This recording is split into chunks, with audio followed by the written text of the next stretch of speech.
What is up, my bitches?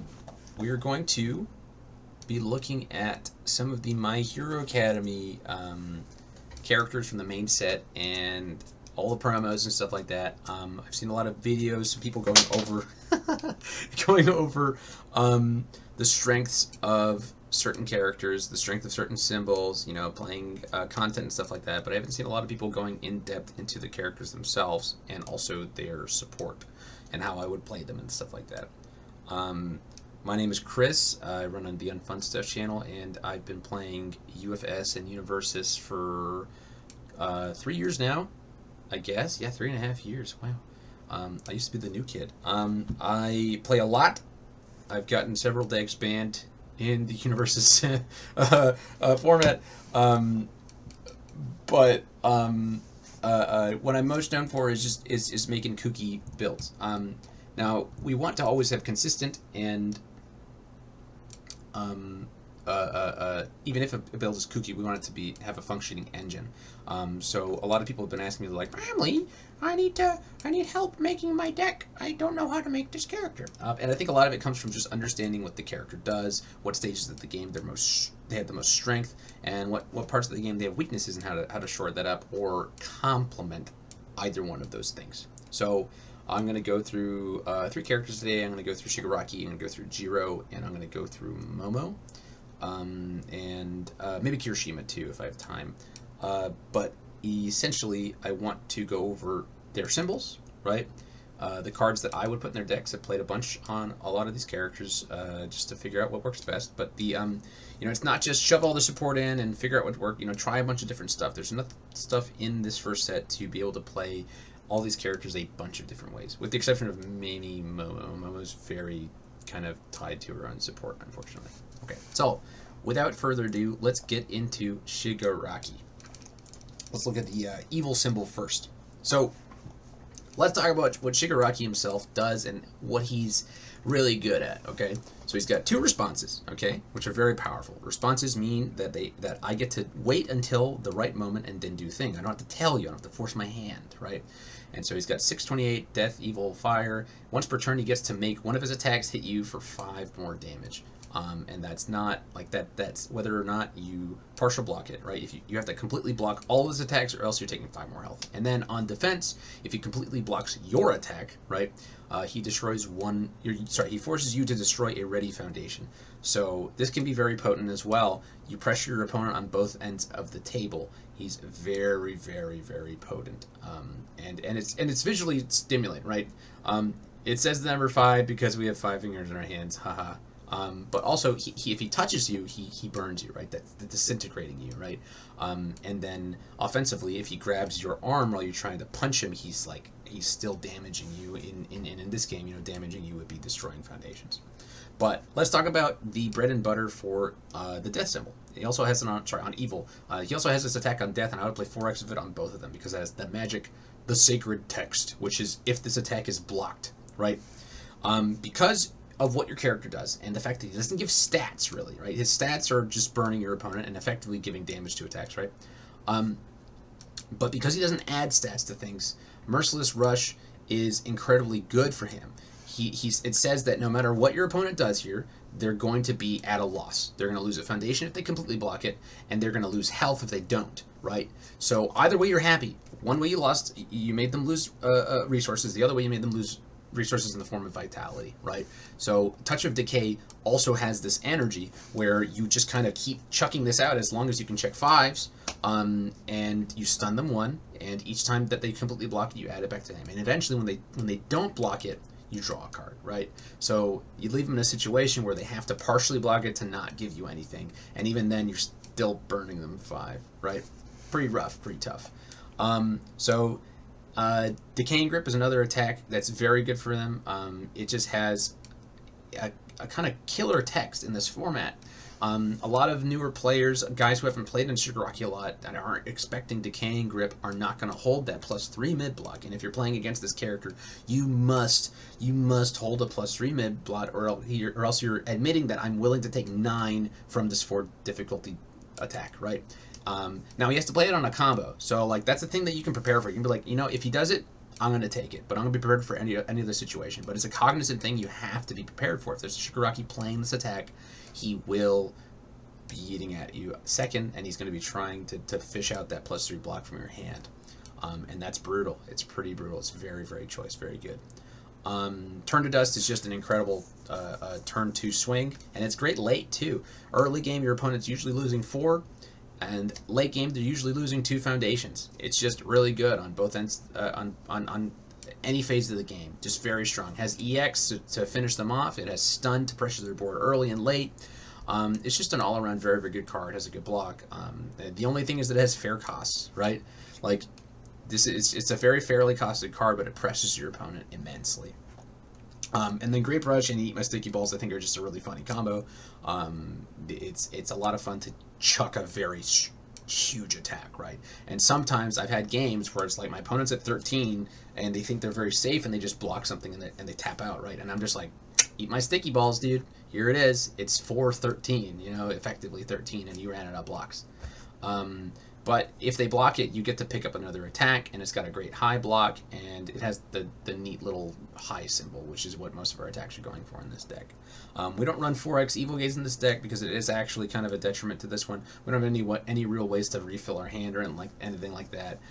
But in the Typhoon, it's just generally kind of funny with the card because you could discard 3 and completely block 1 and destroy their best foundation.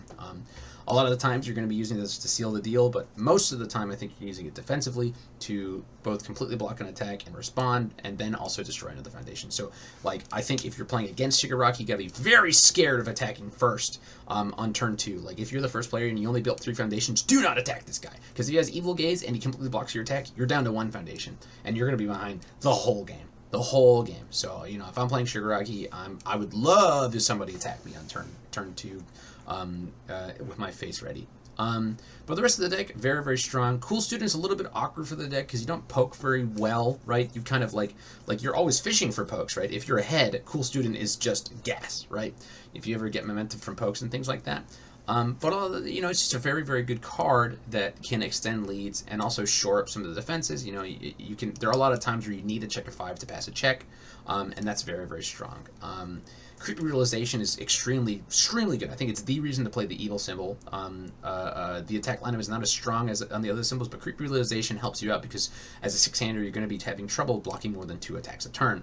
And what Creepy Realization says is that if they attack you more than twice, you're going to be giving their attacks at least -3 for each copy of it. So if you ever get out 2 or 3 of this, even something like Nomu is going to be having trouble to killing you, you know, because their 3rd and 4th attacks will be having -4 damage, -5 damage, and things like that. So it's just a very strong card, and it can get you the weird numbers that you need to get for Shigaraki to one-shot people, because the math is actually sometimes a little bit weird, which is why Keen Observation is at a 4 of in the deck. The first time you burn someone, you want to be flipping over one of these to get to the awkward 27+ numbers, because you hit 20, 2 attacks, plus 2 of these easily, right? 9. This is going to do 9. This is going to do 9. This will do 10. This will do 10 if they fully block it. But a lot of times they're going to partial block and take X amount of damage and so on and so forth. So Keen Observation and Creepy Realization get you to the numbers that you need to get to not have to chuck out a 5th attack that hits or something like that. Yeah. The rest of the deck pretty straightforward. And the evil symbol just in general, the most fair of them. It's still threatening, but it is the most fair of the Shigaraki builds. The biggest thing is just Creepy Realization shoring up your defenses when you can't block, because this is a character that wants to block all the time. Okay. Let's talk about the fire symbol. Fire symbol can be played 100 different ways. You can play a pure fire list with a bunch of Bakugo attacks and things like that. Death can do that too. I've done that on the death symbol more, but on the fire symbol you get the opportunity to play a bunch of Ida's attacks. And I think the biggest attack, apart from Turn to Dust just being super strong early, is Reciprocal Extend. Reciprocal Extend lets you be pretty greedy early. It's a 4 difficulty attack, so even if you check a 3 on it as your first form, you only tap 1 and you can build afterwards, but it draws you a card, and it chains into the other Ida attacks just supremely well, okay? Reciprocal Extend, my favorite thing to do right now is Reciprocal Extend, draw a card, give my next one +2/+2, then play Engine Rush, and it's a 7/7 that I immediately end the enhanced step for. So unless they have something like Master of Sound or whatever Jiro's 2 difficulty foundation is, it's a 7/7 and awkwardly fast, awkwardly big, and again, getting things to 6 or 7 you get to mess with their stuff. Flying Thruster Kick also chains really well after a Super Extend, and you can use Evil Gaze in it to get the text on it, to unlock the text. And Recipro Burst is just a great finisher for any deck. It chains out of Extend, so you don't necessarily need the momentum and so on and so forth. But it's just printed a 4-low 5 and has EX3. It's not necessary. I could go down to 2 pretty easily, but it's just a very, very strong dunk in a deck that doesn't dunk very well. So that's one thing that fire does really well. It threatens damage early real well. As far as the attack line or the foundations go, Decaying Grip is at 3, not because I want the combo. It's there specifically because of its interaction with Self-Assured. Self-Assured, I commit and I make their attack mid. I block with Decaying Grip. I respond with Shigaraki. I commit my face, make them destroy a foundation. Respond Decaying Grip, ready my face, and now I'm ready to again make them destroy another ready foundation. And it's really killer. It makes people. It really stops people in their tracks. And combined with all of the speed hate you have in the symbols, between like Clever Distraction and and Heroic Lineage, which I think should be 4 of in most of your decks, you get to block a little more often and threaten your opponent with the combination of Decaying Grip and Self-Assured. Precise Control also lets you block a little bit more deeply than you would normally. All around, really, really strong, really, really good. I think that this lineup is really fun to play, and it pokes extremely well, which is what Shigaraki wants to do a lot, right? Just like 1-2 card combos that chain super well, and then you move along with your day and you keep building. Off of the death symbol, I think you can vary it up a little bit and play a bunch of 2 and 3 ofs, but I've opted to just play a bunch of the 4 of the really good ones, right?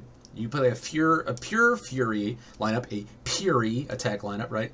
Along with a Naval Laser Beam, because Naval Laser and Trey Sheik Cape are just really, really good at unflipping the really broken Death Earth cards that Nomu has with Apathetic and Super Regeneration. If you can unflip them one time, you've got extreme value, and the longer you live, right? And Shigaraki is a character that gets to he's finishing the game on turn 3 or 4. He's not a turn 2 character at all.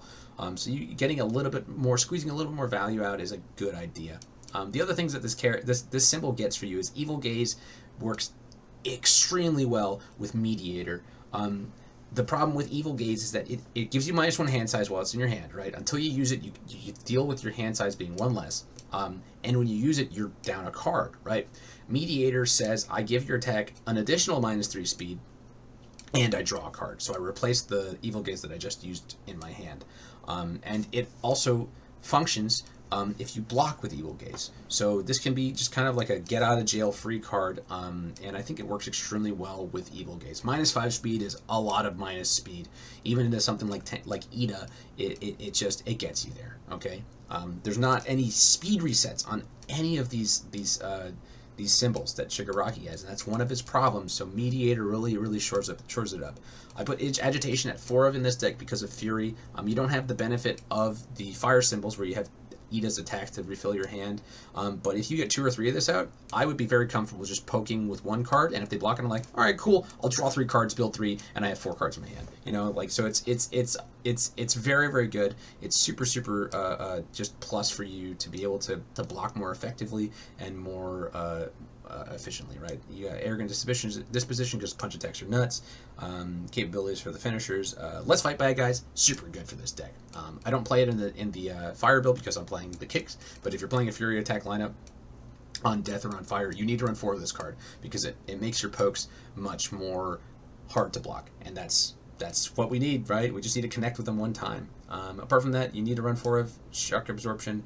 Glamorous is super cool. Some of the style is super cool. I think this is super cool character, and very, very cool to play. You can play it aggressively. You can play it control. You can play it sort of mid-rangey with the fast attacks that you get on fire. It's just a really neat way to play because you don't need to worry about dunks because you're giving a full damage worth of, or full attacks worth of stats at response speed anytime something hits for turn. So you get to play a little bit slower and measured. The weaknesses that the deck has is that if you can threaten lethal to Shigaraki, he's not going to race you. So something like a Tokiyami who can threaten Shigaraki early is super scary. Super, super scary. I think that something like Tokiyami can sit there and be like, yeah, I'll take 9. I built 6, right? I'll take 9. You can't kill me. Are you gonna deal 11 more with a? Okay, go ahead. I'll pick up my block and I'll breaker you, or I'll block on a with a 2+ block, right? So something like that can just ignore Shigaraki's text because he knows that Shigaraki can't turn to him and Tokiyami can turn to him back. Very scary for him. I think that Kirishima is kind of annoying for Shigaraki because he can pick up the perfect blocks. But you have ways around that. Merciless Rush, even though it's a 5 difficulty against Kirishima, pressures the opponent, and you can just build, right? Against something like Kirishima, you want to build and block. Build and block. And once you get to your situation where you have tons and tons of resources, you just use Touch of Decay to burn him down. It's a long game, and you have to play super perfect defense, which is tough, but it's possible. It's possible, and it's all due to Touch of Decay. If you're really worried about Kirishima's offense, or you're worried about him just going into deadlock and be able to block you the entire game, I would recommend maybe sideboarding Shigaraki's 5 difficulty attack that has deadlock on it. No, my lights just turned off. Yeah. That's all I have to say about this character. I think he's super, super cool. I think that he's going to have lots of success, and he's very, very cool in this format. Yeah.